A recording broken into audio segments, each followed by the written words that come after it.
All right. Man. What's going on, brother? Nah, man, you over here jamming to my songs, man. Look, let me tell you something. I can't you can't go wrong with Aaliyah. You will This never, is true. ever convince me that you will ever go wrong with Aaliyah. All right? Exactly. Nah, man, all Gone time. too soon. Yeah, man. Yes. Absolutely. Well, I'm so glad that you're joining us today, my brother. And That's thank you so much for being a black male therapist out there. There are so many in need of you and what you do and right. how you do it. We are definitely in a very unique time in our lives. Somebody said baby girl. I'm sorry. I just that was all about Aaliyah. I had to throw that in there. But we are in such a unique time in our lives where having someone like yourself is Right. absolutely imperative. How did you get started with what you're doing? Oh, it was. I mean, actually, this wasn't even my first thing. My first thing was go to the NBA. That didn't work. I stopped growing. Second plan was to teach, and then I probably like a month or two into teaching, I realized that there was such a need for more work to be done. Mm. I was in the lower Eastern Shore of Maryland. I had a lot of black and brown kids, and they didn't have a lot of resources. Yeah. They didn't have a lot of role models either, or people to talk to, or they know that everything was okay. And they held on to so much. So in my English class, I pushed for poetry. I pushed for story writing. Create your own story. Uh, and then I just had this like awakening that this isn't it. This isn't where I reach and teach and you know get with the people and try to make some change in the world. So I moved back to New Jersey and started going, started applying everywhere, getting case management jobs, and a lot of people pushed me and said, "You're good at this. Keep going. We need you." Yes. And then here I am now.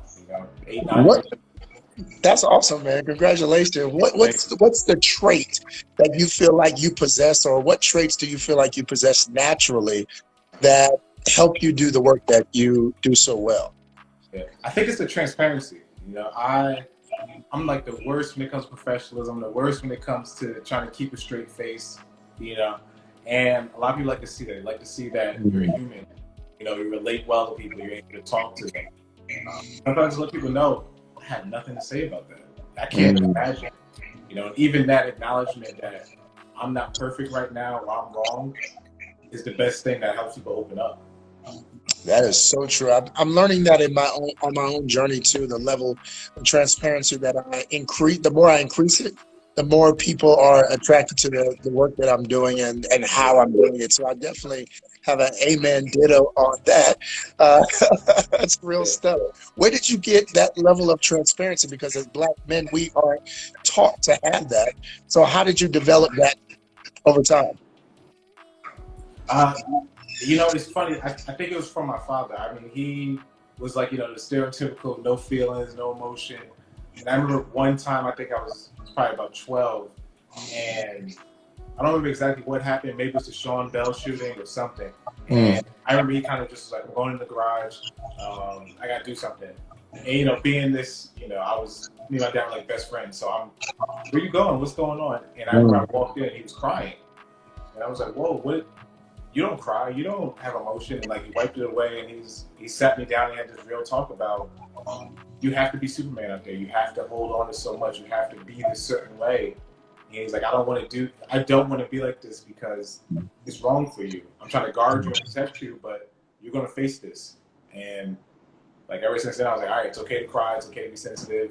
I mean, now he still doesn't show emotion. He'll probably, if you ask him, that never happened. But, Yeah. it was that real like heart to heart right then and there that it's okay.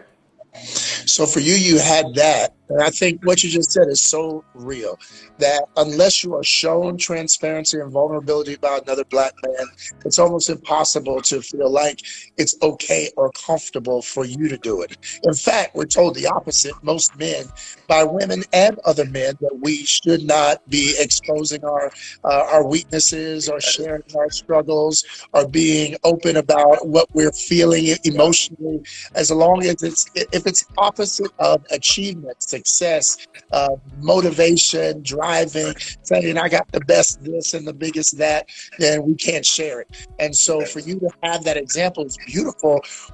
Because on this show we try to help people who aren't as fortunate in different areas. So one of those areas would be finding some body, a man who is like you, thinking like you. How does somebody in your field find somebody who is in that mental space? Because that's not normal. Dang. I don't know. That's hard. I mean, the first thing is reading. You know, I encourage a lot of people, especially all the men that I see, to read. I always encourage The Way of a Superior Man. I encourage Manhood by Terry Crews. Yes. I'm trying to think of a couple right at the top, but those are like the top two. You know, you have like that superiority complex, you have that stoicism, but then you have this opposite side of Terry Crews where he goes through the earliest traumas of his life, how hard it was for him to relate to people, Yes. his emotional journey, you know, his mental struggle in trying to abstain from like pornography or cheating, or, you know, it's so open and raw that you're like, wow, this dude that looks like he could probably squeeze me with two fingers, you know, and like I cried, I got upset. You know, so having those examples to look at, they're all great books. And they get you somewhere you've never been before. I love that. And Pretty Lady Mia said that, yes, books can get you in rooms and places you never thought you would go. That's so real. And they also attract you to people that you never thought would be in your circle. You know, I can honestly say that I'm an English major by educational standards. So I know that books definitely opened my mind up to worlds and possibilities I wasn't considering before. And for you, you being this therapy babe, right? Therapy babe. How did you open up that world? How did you become Mr. Hashtag Therapy Babe? It was funny because like most of the people I worked with, they were all women. They were all Caucasian or Latinx population. There were a few, you know, African American women. There was a few of our sisters there. But when they saw me, they were like, "Oh, what are you doing therapy? Like, aren't you going to go do this or do that?" Nah, I want to actually help people. I want to do this. Yeah. And I think it came up randomly one time at work. One of my clients at this clinic had put like a review on Google or whatever and said, you know, Jalen was the best, ever helped me through this. He's cute too, hashtag therapy babe. So ever since then, I just ran with it. I was like, cool, I'm therapy babe. Smart man. Yeah. Especially if it's not self-proclaimed, you know, somebody else. Yeah, somebody else did it. It wasn't me. There you go. I was hoping you would touch on that, because I was like, if he called himself therapy babe, we might need to have a heart-to-heart. No. How have you been doing when it comes to this quarantine, this time of being locked down? How have you been doing mentally, brother? I mean, mentally, man, thanks for asking that. I mean, mentally, I've been pretty good. I work at a hospital during the day mostly, so I'm still there, still seeing clients, still seeing people. The private practice work has slowed down a little bit. Some people are doing, you know, Zoom or phone sessions, but it's rough. I definitely took more breaks for myself.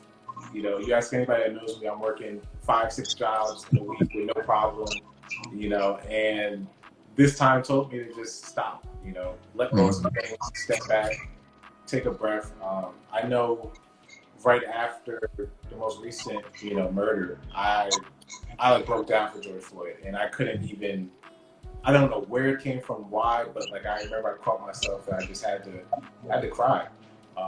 Not even knowing him, not even knowing the story, just the fact that another Black man was lost, you know, and I can't do anything about that. And it's that built up frustration, you know, since Sean Bell, Harry Gardner, Trayvon, everyone just hit in that moment, you know. But yeah, definitely a lot of reflecting. How about you? How you been doing? You know, thank you for sharing that. It's been traumatic, to say the least. And it's not that it is just these events. It is the awareness of our time and the awareness of our society. I think we minimize the impact of our nation's clarity. I think, I'll put it this way. When a country finally wakes up to something, it is a bit mind-blowing. Especially when you were already awake and you saw it the whole time, and somebody wakes up and they're like, "Oh wow!" I'm not the only one. You know, like the first time somebody sees a sunrise and you've seen 100 of them, and they're like, "Oh my God, this happens every day!" Like, yeah, this happens. you're trying to be understanding, but you're also like, don't you know what a sunrise is? And that's it. That watching that external, like you're watching the same scene, but you're having two completely different experiences. That's a bit traumatic because it deals with pain. When you're standing beside someone and you see, like when there's opportunities where people are put to death, and there are a group of people in the room watching that. Everybody's having a different experience, but there is a common experience that I expected this because I'm in the room. I knew this was going to happen. I was aware that this was going to happen, so I'm semi-prepared.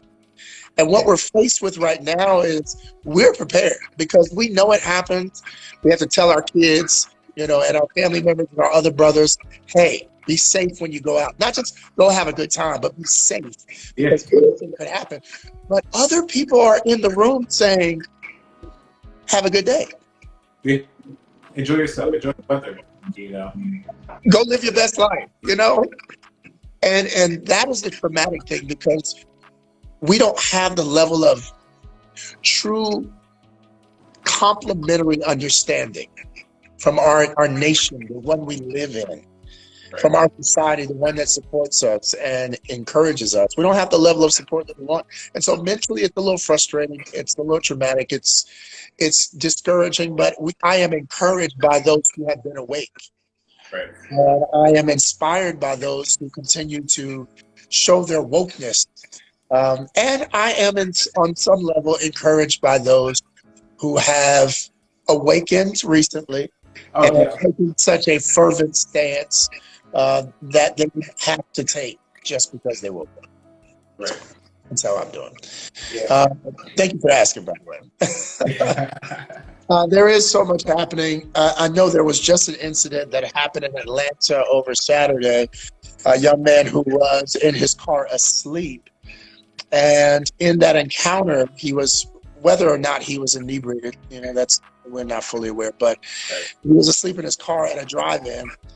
And the police approached him, and the encounter went south for many reasons, but he ended up dead and unarmed. And it's yet another instance of us as Black men, and that's why I'm so glad to have you on today, us as Black men really having to face the uncertainties of safety when it comes to just living our daily lives. How do you feel about walking outside in this environment right now? Like if everything was normal and there was no corona and life was regular, how would you feel right now about living? Yeah, oh man, I had this question from somebody at work the other day, and they were just saying, oh, how have you been going throughout your life? Like, it's like you're saying, people are newly awake, and I'm like, I've been watching my back ever since I was born, probably. Yes. There's certain things, but especially now, I think it's a little bit more heightened at times. And I noticed that even though I'm going to work, I'm still doing the same routines, I stay inside a little bit more if I can, just because I need to decompress. I need to remember that, I'm not gonna be a hashtag right now. I gotta keep this positive mindset because the moment I go down that rabbit hole, the list of names just go and go and go, and it's like I can see my name right there, So it's like a way to kind of stop yourself from overreacting to the small things in life. Like I gotta go to Whole Foods in an hour.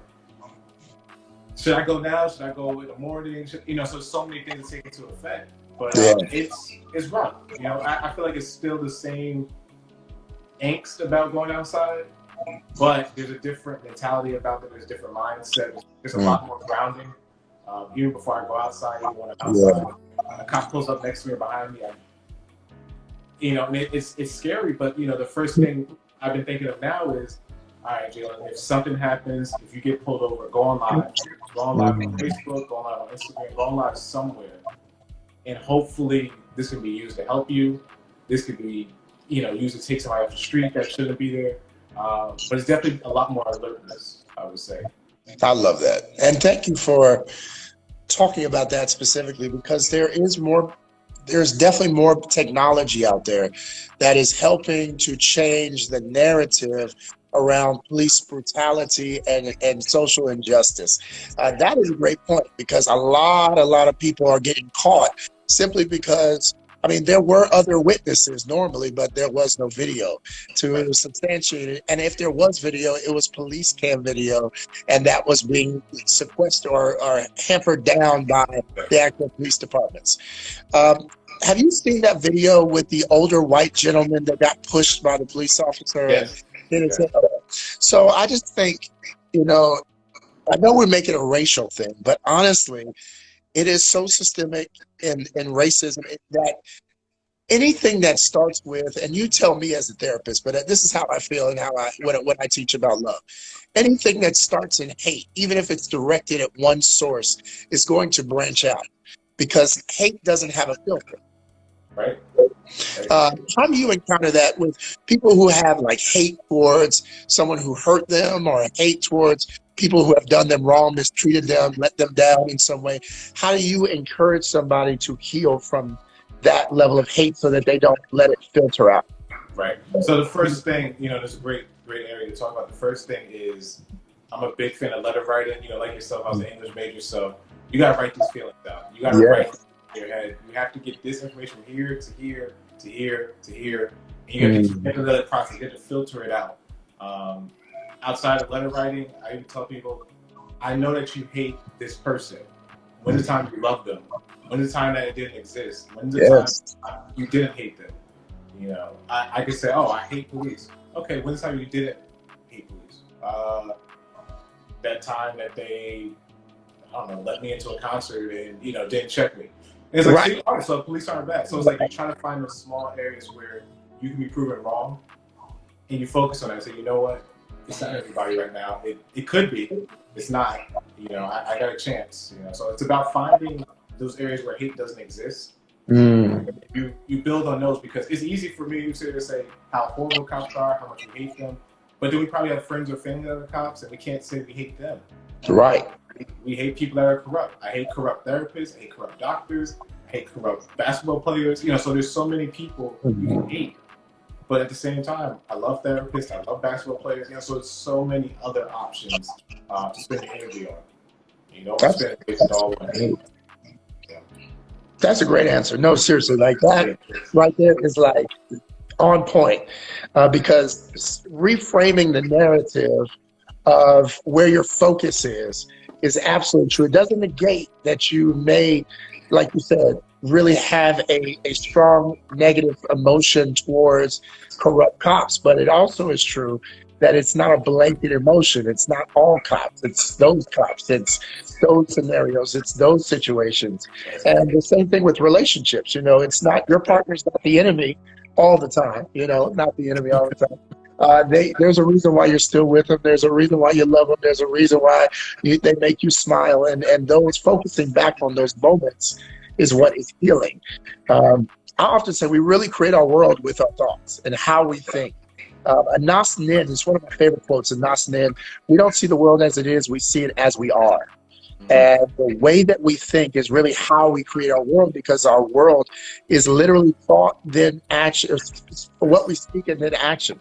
And I do know that I can, again, with that sunset analogy or sunrise analogy, one person can see some ordinary and another person can see a miracle. And that's from the same vantage point, but a different mentality. So I definitely understand that. What are you working on now, though?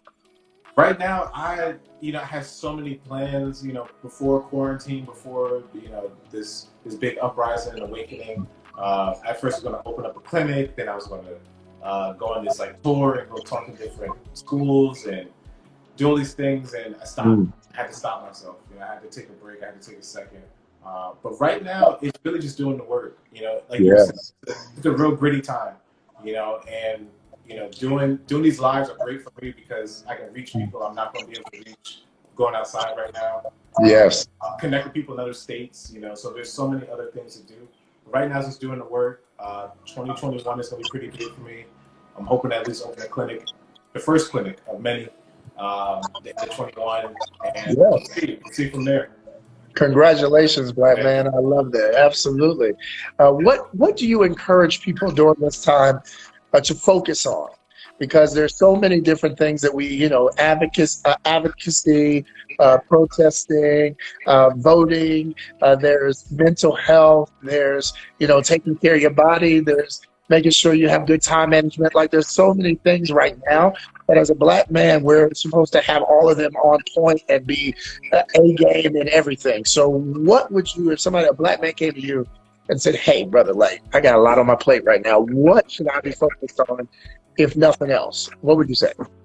The first thing is, the past is the past. Yesterday was yesterday. I'm here in the present right now. I'm big focus on two things right now: how you are in this very moment, and then what you're going to do in the future. Right now we're stuck in, like you said, the protest and advocacy, the voting stuff. What about this time next year? What about next winter? We're not thinking that far out yet. We're stuck on stockpiling groceries, creating a home business. That's great, but what about going forward? When outside is open again, when things are back to our old normal, yes, what are you going to be doing? What are you looking at? Because you're going to be shocked. It's the fear of the unknown that we get stuck in. So I've heard a lot of people that start predicting, start planning for the future, and as many ways as possible.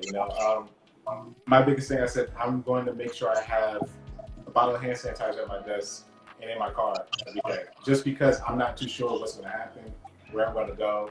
I'm going to have an extra mask, a first aid kit. Maybe I need to, instead of looking at an office, maybe I should look at just having an online platform. Yes. Other factors to consider about the future that we just aren't looking at yet. So definitely look at the right now, make sure you're okay right now and what you need, get your needs met, and then look at the future because there's so much more coming. That's so good. I mean that the reason why I like that is because focusing on what is ahead is what helps you to not spend energy focusing on what's behind you. And taking that power away from the past and lending it to your future is like how you create the prosperity that you really want in your life. It's the same thing I would encourage somebody if they said, I had a negative situation in a relationship in the past. I would say, well, you can't be your historian. You can't hold on and keep redocumenting the things that you've been through.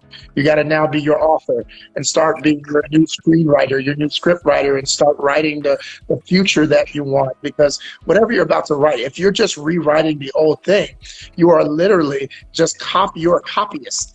But if you are writing a new script, that's when you become an author. And I encourage people to really be the author of their lives. I encourage that for you. You have, right now, you are, I believe, in a relationship, right? How is that during this time with quarantine and all these things going on? How has that been trying to maintain that connection during all of that's going on in our society? Did you say the first part? That cut out again. Your relationship, how has it been? Oh, yeah. How have you been able to maintain that during this crisis? Yeah. So it's been rough. Can't lie to you. It's been a little rough. She's in media as well and stuff, and her job is, in the city, interviewing people, seeing people, doing things, and they shut down. So I built a little office in our apartment so she could have a studio. I'm renting it right now, so I got to pay her after this. But it's been cool though. I mean, we have a really good connection. We always had a really good connection. We kind of check in with each other. We vent together. We have fun. But it's about making sure that things are done. She's reminding me, hey, you got a live coming up. Go shower, go get some tea, get some water, stretch. Step outside, come back. So it's about that checking in. But we've kind of been there for each other as far as what does this person need and what can I help them. So it's just a lot of checking in. It's a lot of being present. A lot of spending time together, trying to have fun together. We picked up, she roller skates. I just picked it up. So roller skating around. You roller skate around the apartment? Yeah, my neighbors probably hate me, but not my problem. That's right. That's her problem. Yeah. But no, it's been a lot of just being present.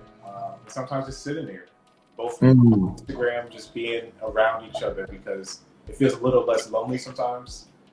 Especially in her case, if she's not going out to work, being here all day, waiting for me to come back, before she sees someone else, that's a lot.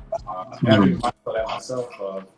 if I'm going to stop at the grocery store on the way home from work, how about I stop home first, pick her up, then we go. So now, all right, you get to go outside, you're doing something, some Yeah, small like being there. that's how you Yeah, do it. yeah. I love it. Well, how do you all handle conflict? Because I know a lot of people who are going through these close quarantine situations, these close quarters. They are experiencing a little more tension because they're up under each other more. There's more opportunities to nitpick and do all these kind of things. How do you all handle that level of closeness? And when it comes to conflict? So we told each other that we're only going to use I statements. We're never going to say you. We do sometimes, we're Come not on, perfect, but therapist. yeah, a little therapy for us. But it's also about space. I know I can be overbearing sometimes, so I put my PlayStation outside the bedroom. Have your space, have your time, get comfortable. If she comes out here, talk about why are you bothering me? Why are you here? Yes. But it's also, I know you're okay, even if you're not next to me, Yeah. and I'm okay with that. We're under the same roof still. It's fine. Everything will be all right. That's a good point. If something's wrong, bring it up, talk about it. But just being Yeah. open, transparent, vulnerable, and just communicating as best we can. How do you encourage somebody who is right now single and looking during quarantine? Don't, oh man. The first thing is don't go outside for don't chase people down. I tell people, even if you're single, you're with someone, you're with yourself. Now especially even with quarantine, it's a good time to invest back in yourself. Take yourself out for some dates, do some self-care. Mm, Do a lot of manifesting about what it is you want, especially in your love life. yeah. What it is you need, what it is you want, and what you have to offer. Because sometimes people get into relationships for, comfort. They get together for, availability.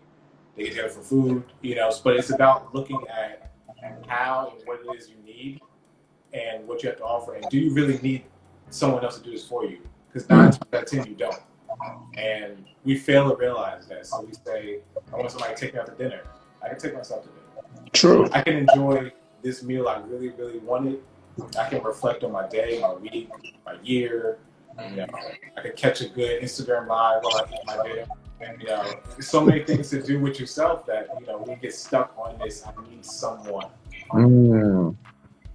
I like that. So you are Miss Prodisiac said that she was like, look, this is for her. This is for her right now. And my homegirl, Urban Life, Olga, she said, "He, me, and I'm yours." Hey, it's Look, easy. I agree. My parents told me when I was a young kid, she was like, "Look, you'll be an older man one day, and whatever happens in your relationship life, we're going to teach you how to cook something, because you got to know how to cook for yourself. You got to know how to take care of yourself. You got to know how to pay your own bills. You got to know how to wash your own car. You got to know how to wash your own clothes. You got to do your own things." I tend to believe as well that if you are able to really do things for yourself, then you attract somebody who can fill in the space that you are already maintaining. Absolutely. I think we get desperate when we can't do something and we want somebody to fill in the gap. Like I can't pay my bills, so I'm struggling now. I will find anybody that will pay these bills. Right. I'm lonely, so I will find anybody to occupy my time and my energy, my space. And so we end up choosing the first thing or the wrong thing. Right. That's not even the best thing. Right. I think when you are self-sufficient, you end up choosing the right thing because your standards higher. Yeah. Yes. Yeah. And the thing is too, when your standards get, a lot of people say, I have too high standards, I have too high expectations. No, those are your needs. Mm, You're not expecting something to fail. You're not expecting to succeed. This is just what you need right now. mm. If I applied to a job that said you only need a high school diploma, I don't need that job, because that means that doesn't serve me for right now, nor is this relationship is if it's just for my bills and food. Those bills and food are gonna kind of plague and cast a shadow over a terrible personality, a Yes. toxic relationship, trust issues, and you think, oh well, at least my Amex bill was paid this month for them. And that's standard operations. This is what we need to manifest and function at the optimal level. Is these standards. Absolutely. Like, let me tell you something, and we just got an amen from Lorna. Uh, when you don't have, I tell clients, I say, look, I know you just told me your standards are too high. Well, then write those down. Like you said, write them down. What are those high, what are my high standards? Now, what are the standards that are lower that you're saying you're willing to put up with? Right. Because if you tell me that "Look, I wouldn't put up with anything less, then that standard's not too high, Yeah. Yeah. right? Like, It's true. tell me what your high bar is. And if you're saying a low bar won't do, then there's no other conversation to be had. That is your bar. That's not a high Exactly. bar, it's not a low bar. It is a bar. It is the bar. Exactly. Exactly. A lot of times people confuse it for compromise, and compromising is when I can't be met and you can't be met. It's not Mm, you can be met and I can't be met. It's yes. the middle of both of us trying to find a way to succeed. So if I say I can't be with someone that doesn't have a job, and you say I can't have a job because I have to do X, Y, and Z. Well, maybe I have a different standard now because I can't function off of that. I need to see this. Yes. And people get, because people have this trauma from their relationships and dating. When someone says you have too high a standards, you're too high maintenance. No, that's where I am. Never apologize for who you are and how you are, and stay true to yourself. I agree. I think people end up thinking that their standard is too high when they start believing that there's not enough people for them. Yes. So if you think you only have few options, then you will choose to lower your standard to make sure that it's easier for someone to fit. But if you know that there are billions of people out there, that there are literally people across the world that might fit you, across the street that might fit you, in the next apartment from you that might be right for you. If you keep your faith high and you still believe that love is not only possible but probable, then your standard doesn't seem so high. It says that somebody out of billions of people will fit this standard, that it is highly more unlikely that there is no one out there than there is someone out there. There is probably someone out there. In fact, there has to be somebody out there who fits you. There's no way. Yeah, There's no way. mathematically, there are at least 7 people for you. So hey, if you got 7 X's, good job, because the next one is it then. So you gotta continuously look at it. All right, this is adding up. So That's a good point because I encourage people to date more. Some people say stop and reevaluate. I get that. There are moments where you need to be happy in your singleness and really reevaluate everything. But I believe a dating phase is really your opportunity to try, to explore, to investigate. How do you encourage people when they're coming to you and say, "I can't do this anymore. I don't know what I really want"? Do you say, "Hey, take some time for yourself," or do you say, "Hey, go out and try some new things"? most times it depends on exactly where they're coming from. For instance, people that are recently divorced that come and see me, or divorcing couples. I tell them, hey, maybe you need to first write this list out of what it is you need. Let's get that done so you know. Secondly, when's the last time you were single? Because like you said, sometimes you have to date more. You need more experience. I just had a couple that, thankfully they got divorced. I was rooting for it. But they were together since they were 13. Oof. They never broke up until 38. So 13, good Lord. so we're talking 25 years, and I was like, wow. So you never seen anyone else or dated anyone else? No. I was like, yeah, you gotta go date. Maybe your fix of this marriage might need you to go understand what else is there, because you're coming from this place of the unknown of I have no idea what's out there for me. I only know this person, and sometimes you got to sample the field. A lot of people say, you get a whole phase. No, it's not a whole. It's about experimenting, understanding. You never know what exposure you're going to have, and that's tough. That's tough for a lot of people to do, to step out of their comfort zone. And then the opposite for people that love dating around. I was like, okay, stop now. Do the opposite of what you did, and just trying to see what happens. You only get a reaction to change when you do something opposite of what you're used to. That is it. Bam, bam, right, right, bam. No, that's so true. You will never get an old path with it with an a new path with an old approach. It's impossible. It's impossible. You cannot get to. You will always end up at the same place on the old path. You will always. And I will say, Lady White said, dating is collecting data. That is good. It is collecting data. Oh, that's good right there. It I gotta is. steal that. I know, right? It's collecting data. She must be a researcher.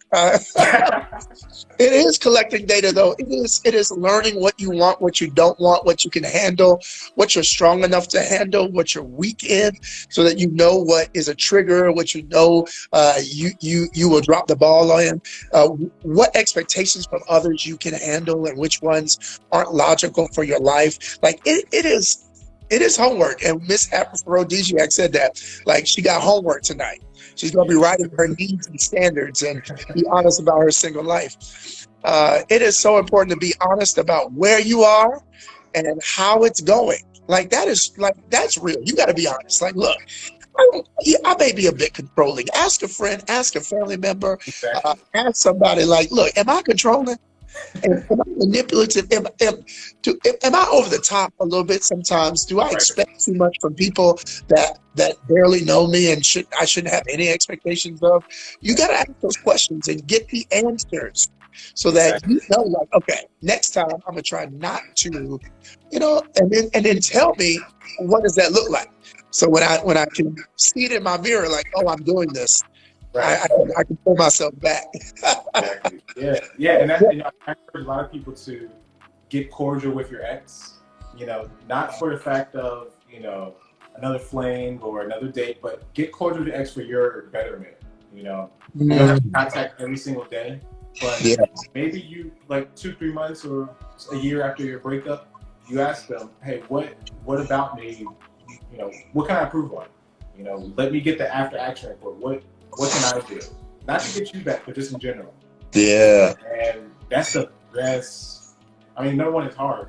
Hopefully you had a clear enough break, but it is the best type of research to gather because it's the person who had firsthand knowledge of you at all points of your life, relationships. So I always tell people, get cordial with an ex, send a letter, send a text, block them right after you send it, whatever you got to do to not fall back in old habits, but get that information. A lot of people say I cut all my exes off.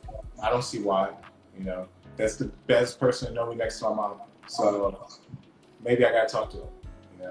Yeah, I agree. As long as your ex is not going to be your next, you can Exactly. go ahead and talk to Exactly. him. Hello. As long as you don't have any ulterior motives with that. Right. Right, exactly. Yes, that's a great thing. Like Olga's saying here, I do agree with you. And she's saying she's often scared to answer because people are nervous to ask the question. What's wrong with me, or well, not what's wrong, but what could I improve on? What could I have done better? What is the challenge? What's the area of opportunity for me? And I get it. Like it's frightening sometimes to really find out your truth because you're so comfortable in the space that you're living in. Your routine, your habits, they have become easy and familiar. And even if they're not working, a lot of times they can work for you because you're used to them. Doesn't mean they're working. They're just working for you. Exactly. People, I used to say all the time, somebody used to ask me, because I'm a little more transparent. They used to ask me, how you doing? I say, well, I'm holding it together with duct tape and super glue. And that's real. You see me smiling, but this is duct tape and super glue, okay? Absolutely. And that's the reality. But that transparency, that honesty allows you to be able to move forward and accomplish some things. What do you feel about that level of transparency? I love it. I try my best to be that transparent, regardless professionally or personally. The work I do is with people. I'm the only tool I have to use, so sometimes I gotta let my clients know, hey, I can't do it today. I don't want to be a disservice to you. Because right now I'm not all to. Even in relationships, I gotta admit when I'm wrong. I have to know when I'm about to break. Because a lot of times in a relationship, even when you're about to snap too hard, and now you have someone as a victim because of that snap. Not saying you gotta get violent or you have to get malicious, but you might say the wrong thing or do the wrong thing or do something so terrible for your relationship and your growth that you can't come back from. So I tell a lot of people, be transparent as much as you can. I have no problem about telling anything, sharing anything, open book, Yeah. within certain guidelines, of course, because as long as it's beneficial, but professionally. But if you're not transparent, the only person you're talking to is yourself. You have to make sure that you're open for other people, especially relationship, connections, friendships, anything. I love that. How would you, and I think this is an important question, especially at a time like this, everybody's kind of acting like a therapist for one another, for those we care about. So what advice would you give to someone who is trying to be that listening ear or that sounding board for somebody to be able to help them work through some of these things that we're going through emotionally? Yeah, the first thing is know your limits. I tell a lot of people that yes, you are the advice giver for your friends and family. Yes, you are the therapist of your family. You didn't go to school or anything. That's perfectly okay to be that caring and supportive person. However, know that you have limits. I tell a lot of people that haven't done any form of education in this. There is a big factor of self-care. There's a big factor Yes. of Yes. empathy. There's a big factor of trying to hold back. Me and you could probably see 100 clients in a day, and oh yeah, great money, great things are going on, but I'm emotionally drained. I can't take anything else. I might react the wrong way. I might not listen fully. I want to give somebody my undivided attention. So even with family that knows I'm a therapist, hey, I got this going on. Oh, stop. Here's a website. Go find it. Call your insurance company. Here's somebody I can recommend. Do not give it to me. I can't do it. I want my family time. I don't want to be a therapist to you. I can listen to you, but when it gets to therapy point, I gotta stop. You gotta know your limits. And also, people that are being that person for other people, go to therapy yourself. Find a sounding board for yourself, because holding all of that in, yes, it feels good, because you're caring about somebody else, but you're negating everything going on with you. And you're taking on everyone else's problems, but have yet to address yours, and that could be sickening to you on the inside, to your core. But definitely go get some help yourself. Say no, know your limits, and somebody can't hate you for not wanting to help. It's help, not a necessity. It's an offer. Yes, that's powerful, because I dealt with a lot of pastors who were in that same space. They were, as a therapist, I'm sure you understand, it's very much a lot of the same work. And they were literally in pulpits and would get off the pulpit and feel depressed and drained and struggling emotionally to even get back up the next Sunday and do it over again. Right. It's always like, who heals the healer? And that's why I always say, in church it's a little more difficult, because there are hierarchies in the church, but a lot of people don't trust other pastors as a whole. But every therapist should have a therapist, and every healer should have a healer. How do you find your healer? I was actually forced. So to even begin my program for my license and master's, they said you have to go to therapy, and we need receipt that you went to a session. Yes. And so I was like, yeah, right.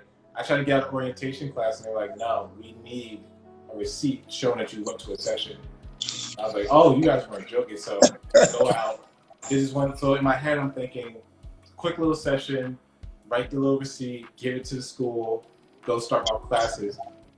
I did that first session. I was like, I'm not giving much. I'm gonna hold back. I got to the parking lot, Brian. I can't lie to you. I got to the parking lot sitting there, and I was like, you know what? Why did they ask me about this? Why didn't I say that? I started going back, and I was like, you know what? I think I have another appointment. So it's like you start to get into that. Wait a second. Somebody wants to hear just me and my story. Somebody's giving me a stage, Right, a platform, and they can't say anything about this. All right, I guess I'll talk. So it's about, if I wasn't forced to, I definitely would have went on my own at some point, because there was so much going on. I went to an HBCU in Maryland, and a very rural part of Maryland.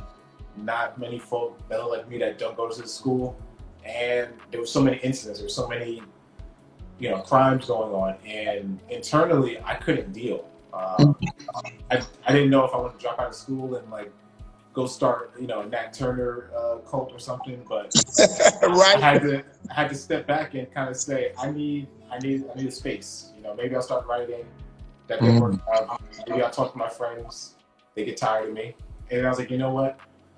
I probably really need someone right now. So kind of knowing that part of yourself of that there are other options. You can lay it as heavy as you want for your self-care, for your own mental, because if my heart wasn't doing well, I would see my GP, I would see a cardiologist, I might go to the ER, I might go to urgent care. No one ever said to heal your heart from not beating is too much care. Ooh. So if my brain and mental is not doing well, I'm going to go to as many things and people as possible. Yes. Until I get to that point.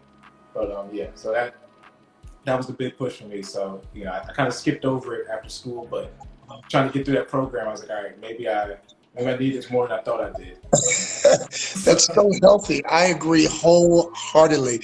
A lot of people don't realize that it's not when you have the breakdown that you need help. It's along the daily, day-to-day routines that you need to check in and release and assess and evaluate and decide and just let things off and unpack and that is a day-to-day. It's not in crisis mode. I need somebody.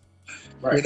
I know people come to me for love when they've been single for 10 plus years and they're lonely and they're 50 plus years old and they're younger and they were in a relationship for a while and they're divorced now and they're heartbroken and all of you can save yourself a lot of trouble by having some conversations early on that help you decide what you really want, how you want to make moves, who's best for you, all these things that you could have prevented. So it is really preventative as much as it is healing the things of the past. Right, exactly. A lot of people, they exactly the point of getting into the crisis. They feel that you have to be crazy to go to therapy. You have to have medication to go to therapy. I see a lot of people where I'm looking at them and I'm saying, well, what are we doing today? There's a problem, anything going on? And no, just want to check in, make sure I'm not losing anything, because our brain is so strong that it can make us believe anything. Yes. So once you get in the habit of saying everything's fine, we don't notice part of our right foot's missing, somebody chopped off our arm. We're like, no, I'm cool. My arm's right here. We believe it so much, we try to manifest it in our eyes, but no one can let you know that. I mean, you don't know until somebody tells you that, hey, you're not doing too good right now. You might need to stop. You might need this moment to decompress. I agree. I had a client, I'll never forget, whenever I get asked about my most difficult client, and I'm going to ask you about yours before we go. Whenever I get asked about my most difficult client, I had a older gay male who was single for quite some time and had done very well for himself financially, career-wise. He was a diva, if you will, out of the fashion industry and had run mega fashion shows. A lot of that dried up for him in the last few years there. And so he was in a space where mentally he was the king of the world. But on paper, he was not at all. Yeah. And he was living in this warped reality that he was something that he wasn't. And I say that to say this, that I really encounter people all the time. And this is why people need to do the work that we're talking about, is because you got to make sure if you're not crazy, you got to make sure if you aren't living in a fantasy world. There's a difference between faith and fantasy. And there are a lot of people that think they have it all together, and that is the fantasy. Exactly. Yeah. And I always tell people, you're your own biggest fan. So I could go throw a football maybe 2 yards and say, yo, I'm Peyton Manning. And they're like, you didn't throw no. Nah, that thing, you could be your own biggest fan. So when you are living in that warped reality, until you have somebody else to be the audience, you understand, oh, okay, wait, maybe you're right. Maybe I'm a little wrong here. And that's hard to get to. That is hard to hear, but it's absolutely necessary. I tell my clients, when you come to a therapist, when you go to a coach, a love coach, or anybody else, and they're trying to help you with your mind and how you think, they are literally saving you time. They are Yeah. saving you time Yes. and steps. They are help speeding up your progress. All the years that you may have wasted going through the same cycle over and over again, they're about to get you off of that cycle so you can actually go into something great. Exactly. Exactly. That's fact. I can't say it better. But we really do. We help shorten people's processing time to get to the thing they want to achieve. And if it's peace of mind, we help. If it's getting a new job and being confident when you go on the job interview, we help because instead of getting your confidence on the fifth interview, it's be able to help you get that confidence with us so you have it in the first interview. It's whatever it is. And so what has been your most difficult client? And Right. we'll wrap up. What has been your first most difficult client, and how did you handle it? Okay. So, wow, my most difficult. I mean, as soon as you said that, I saw it in my head, and I was Yeah, so I was doing my residency in Texas. I was in Dallas, and I'm killing it the whole 2 weeks I'm there, and having these great breakthroughs. I'm like, wow, this is for me. And in walks this man. I almost said his name, but in walks this man. For those Jimmy. skin, Jimmy. Jimmy walked in. Jimmy. Oh man, Jimmy hated me. The moment he heard my name, he was like, "Oh, I don't want no woman." I was like, "Oh." I was like, "He's gonna be sadly mistaken." So he's in the room. I come out and I was like, "All right, Jimmy, come with me." He's like, "Who's this?" So I'm walking to the room and he's like, "What, you security or something?" I was like, "Not quite." We get into the room. I sit down. I introduce myself, and his face, I'll never forget. It was just like, he saw those eyes are out. He was like, and I was like, look, we're going to do a lot of good work. We're going to process X, Y, and Z. Have this how I can help you. This is what I probably can't do. The first word out of his mouth was, I hate black people. So I was like, okay. Well, So, and it was that place of hate. And I mean, this was early on in my career. So it hit me and I was kind of like, I don't know what to say to you. I don't know what to do. You hate me. So how do you talk to me? But we did some pretty good work. I mean, that is probably one of the most fun I've had with a client because everything I said, he disagreed. Everything he said, you got to work your skills. Yeah. Every time he said something, I was kind of like, I'm not too sure about that. And I think it got to a point after like the fourth or fifth session, he started mimicking me, and I would say something like, I don't know that. And I bust out laughing, and he chuckled a little bit, but that moment of now he has that exception. I hate black people except for that. And we didn't see each other after that. I think we only did like 6 sessions, but to me, I was like, wow, I did something. He doesn't know it yet, but I planted the seed into his head that not all black people are horrible. He's like to kill all of us. He doesn't have to hate all of us, but there's that one guy he had. He had a laugh with. He shared a laugh with a black man. His family probably killed him for that. He probably hated him for that. And I had to remind myself of my supervisor at the time. He said, "Well, he kept making sessions with you. He didn't. After he knew who you were, he didn't walk out the room. He sat there. So there was something that was bigger than me, that was bigger than him. That he said, maybe I need to stay. I'll give it a shot." And that inch of progress is I can't compare it. So that was probably the most difficult, but probably one of the best work I've ever done.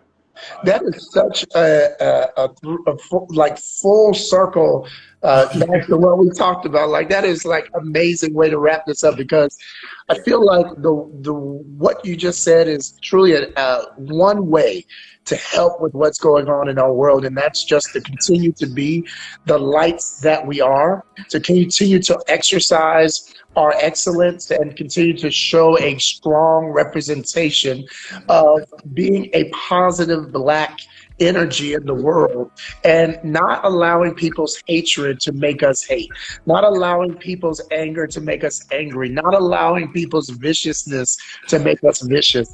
And to be able to plant that seed, a farmer still has to be tender with the seed, no matter if the ground wants it or not. It might be tough with the ground, but it got to be soft with the seed. And being able to give what you're supposed to give to that earth, you got to give it a certain way. And I'm just grateful for you being a black man that's able to do that, that's able to stand strong, that's able to be such a light. We got to talk more because we got some things coming up, and I really want you to be a part of it. I'm looking forward to us talking a little bit more and working on some things, man. Absolutely, absolutely. No, this was great, man. It was one of those things, you know. I'm moving during the quarantine. I got things going on. I got Target blowing my phone up saying you got to pick this up, and I was like, nah, I gotta have this conversation because, you know, I don't know when I'm gonna do this again. I don't know, you know, but it's needed. It's needed not only for me, for you, for people that are watching, but it's needed to have this new dialogue. You know, when people say black men can't speak about their emotions, black men aren't emotional beings, black men are terrible, black men are animals. We were able to sit here and have a cordial conversation. You know, you're a little bit better groomed than me right now. But, you know. I do this for the show, okay? Because brother, I'm in quarantine too. This would be regular, okay, real regular.